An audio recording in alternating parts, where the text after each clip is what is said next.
And Elisha the prophet called one of the sons of the prophets and said to him, Gird up your loins, and take this vial of oil in your hand, and go to Ramoth-Gilead.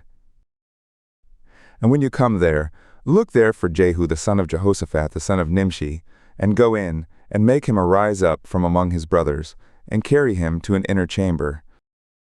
Then take the vial of oil, and pour it on his head, and say, Thus says Yahweh, I have anointed you king over Israel. Then open the door, and flee, and don't tarry. So the young man, even the young man the prophet, went to Ramoth-Gilead. And when he came, look, the captains of the host were sitting. And he said, I have a message for you, O captain. And Jehu said, To which of us all? And he said, To you, O captain. And he arose, and went into the house, and he poured the oil on his head, and said to him, This is what Yahweh the God of Israel says, I have anointed you king over the people of Yahweh, even over Israel. And you will strike the house of Ahab your master, that I may avenge the blood of my slaves the prophets, and the blood of all the slaves of Yahweh at the hand of Jezebel. For the whole house of Ahab will perish, and I will cut off from Ahab every one urinating against a wall, whether slave or free in Israel. And I will make the house of Ahab like the house of Jeroboam the son of Nebat, and like the house of Baasha the son of Ahijah. And the dogs will eat Jezebel in the portion of Jezreel, and there will be none to bury her. And he opened the door and fled.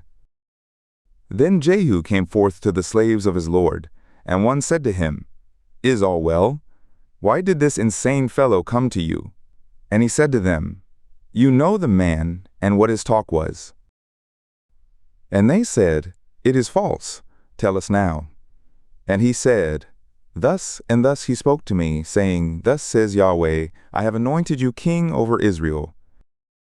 Then they hurried, and took every man his garment, and put it under him on the top of the stairs, and blew the trumpet, saying, Jehu is king.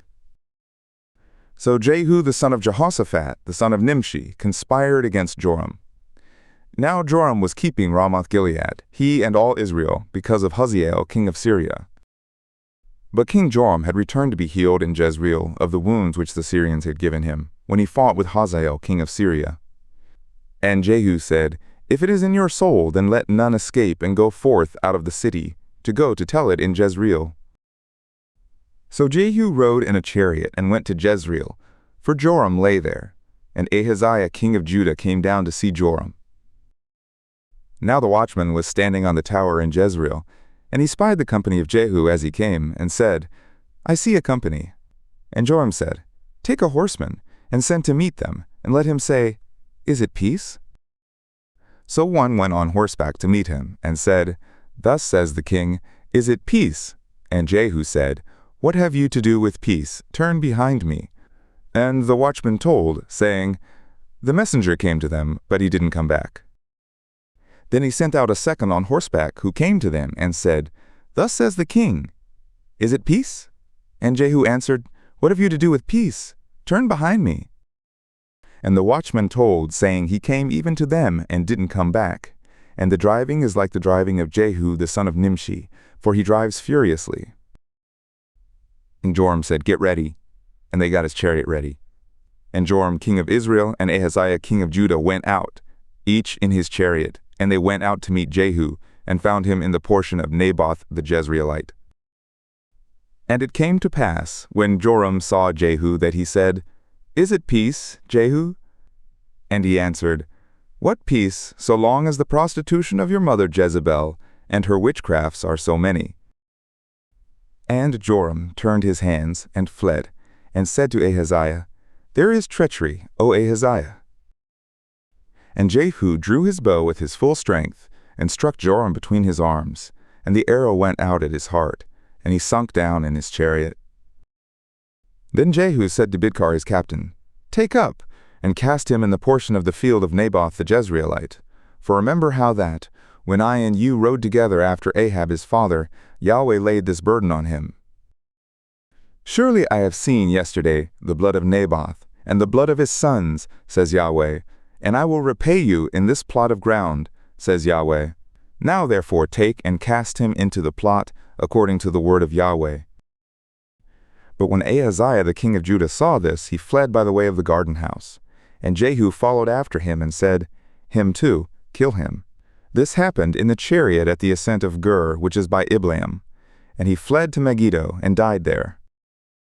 And his slaves carried him in a chariot to Jerusalem, and buried him in his tomb with his fathers in the city of David. And in the 11th year of Joram the son of Ahab, Ahaziah began to reign over Judah.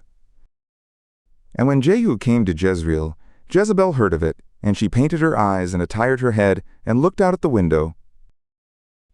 And as Jehu entered in at the gate, she said, "Is it peace, Zimri, your master's murderer?"